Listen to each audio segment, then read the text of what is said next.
بسم اللہ الرحمن الرحیم۔ السلام علیکم۔ روزانہ تلاوت کرنے کے فائدے۔ کچھ عرصہ پہلے مسلمانوں کا معمول ہوتا تھا کہ صبح سویرے اٹھتے ہی مسلمان مرد، عورت اور ان کے بچے روزانہ قرآن شریف کی تلاوت کرتے تھے۔ مسلمان کا فجر کی نماز پڑھنا اور فجر کی نماز پڑھنے کے بعد دوسرا کام قرآن شریف کی تلاوت کرنا تھا۔ اس عمل کی وجہ سے ہمارے گھروں میں برکت ہوتی تھی، اللہ کی رحمت کا نزول ہوتا تھا، کلام پاک کی برکتیں ظاہر ہوتی تھی اور ہر چیز میں سہولت اور آسانی ہوتی تھی۔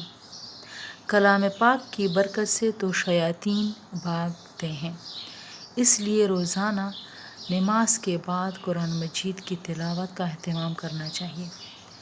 آپ یقین کریں کہ آپ کے اس دن کے تمام کام انتہائی سہولت کے ساتھ انجام پائیں گے انشاءاللہ۔